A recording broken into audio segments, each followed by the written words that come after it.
Coming up on Mountain News this morning, we take a look at some of the special elections taking place at the same time as the primary, and some GOP candidates for governor are prepared to do some last-minute rounds of campaigning here in the mountains.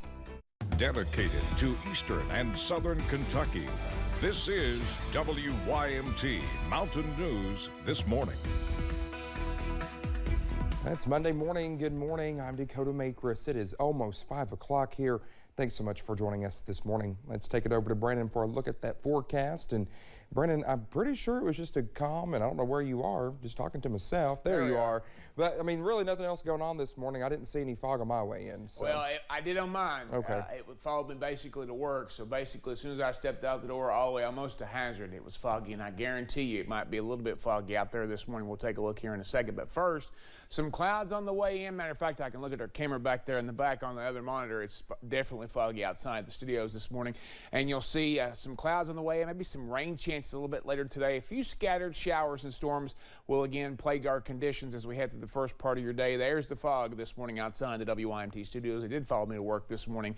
And we're seeing temperatures out there still fairly mild, 50s and some 60s out there this morning. Looks like 54 in Clintwood and 61, I believe, in several locations there. Is actually 63 in Harlan is the warm spot. So the possibility for some scattered showers and storms under partly to mostly cloudy skies later today. But again, I think we still get into the mid-70s for daytime highs. Those rain chances come later. Dakota?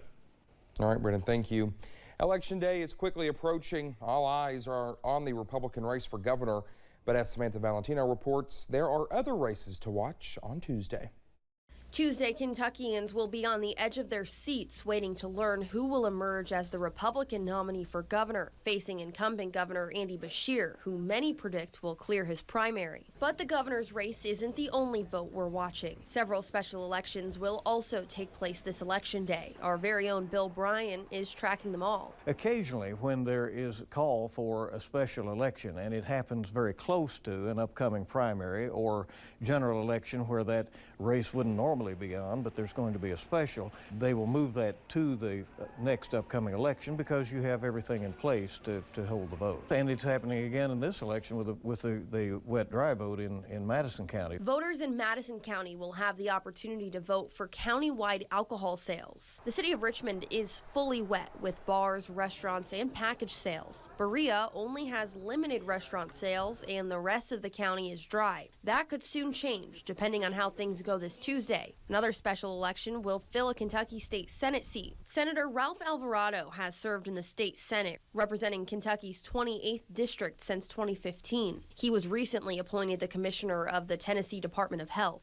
3 candidates are running for Alvarado's former seat. The winner of Tuesday's vote will become a member of the state Senate. This is not a primary in that case. This is a special election that was put on to be simultaneous with the primary vote. Once that election is decided, the winner of Tuesday's election will take office. Voters in Bath, Clark, Menifee, Montgomery, and a portion of Fayette counties will vote in this special election. In Lexington, Samantha Valentino, WKYT. To find out where to vote or what's on your ballot, you can visit electky.gov/voters. Well, there are some GOP governor candidates who will be doing some last-minute campaigning here in the mountains. Somerset Mayor Alan Keck will be making stops throughout eastern Kentucky today.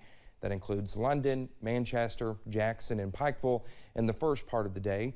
Keck will also be in Moorhead later on. State Auditor Mike Harmon is making several visits to the mountains. He will begin his day in Wolfe County at around 10 o'clock this morning. He will finish with campaigning at his stop at Old Town Grill in London at about 7:30 this evening. As far as we know, Attorney General Daniel Cameron and former UN Ambassador Kelly Knight Craft will not be making any more trips to eastern Kentucky before Tuesday. Agriculture Commissioner Ryan Quarles wrapped up his visit to the mountains last Thursday. Many people across the Commonwealth have already been to the polls. Early voting started Thursday and ended Saturday, allowing people to cast their votes who may have not had the opportunity to vote on Election Day.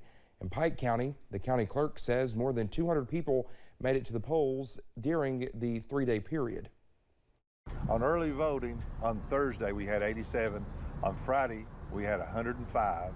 And today, we've had in the early 30 to 35 people so far. Well, he says voting is an important responsibility, and with 28 polling locations in Pike County alone, there's no reason not to cast your ballot. The Attorney General's office is warning Kentuckians to keep an eye out for election law violations and election fraud. If you see something strange at the polls, you can call the election fraud hotline at 1-800-328-8683. It is active 24 hours a day, 7 days a week. On Election Day, it will be fully staffed from 6 a.m. to 7 p.m. Prosecutors will review any tips submitted. Days after he was hospitalized, Kentucky State Representative Lamin Swann has died. Representative Swann was a kind and gentle, informed spirit. Friends and colleagues of Representative Lamin Swann say just last weekend they saw his great energy and homegrown spirit as he attended the Kentucky Derby. Just more than 1 week later, Swann passed away at the age of 45. It's a reminder that things can change in the blink of an eye. I was saddened. I think that saddened is the best and only word to say after having seen him. Representative George Brown Jr. and Representative Chad All say they had the pleasure to work alongside Swann in the General Assembly. Representative All grew to know him on a more personal level, having been by his side advocating in the community for nearly 20 years. Lamin's been a close personal friend of mine for a long, long time, and for him to aspire to public service and then finally achieve that goal just this last year, get to serve in the General Assembly for one term and then to pass upon so close to adjournment it's just heartbreaking and devastating. Swann was at countless rallies and events advocating for causes such as LGBTQ rights, racial justice, and family reunification. The Lexington native, Tates Creek High School grad, and UK alumnus will be remembered by many across the Commonwealth for his inclusivity and nonstop service to the public. It'll be incumbent upon me and the other legislators to maybe pause and reflect about the point of view of Lamin. We will fight to ensure that his legacy is one that hopefully will pass a bill. In Lexington, Julia Sandor, WKYT. Final arrangements for the representative will be announced within the next few days. Well, thank you so much for getting your Monday started with us here on Mountain News this morning. Coming up, the names of the 3 fallen officers from our region are added to a national memorial for their sacrifice during a deadly ambush in Floyd County. And a cold front will bring some more rain chances to our region, especially tomorrow. I'll have the latest in about 3 minutes.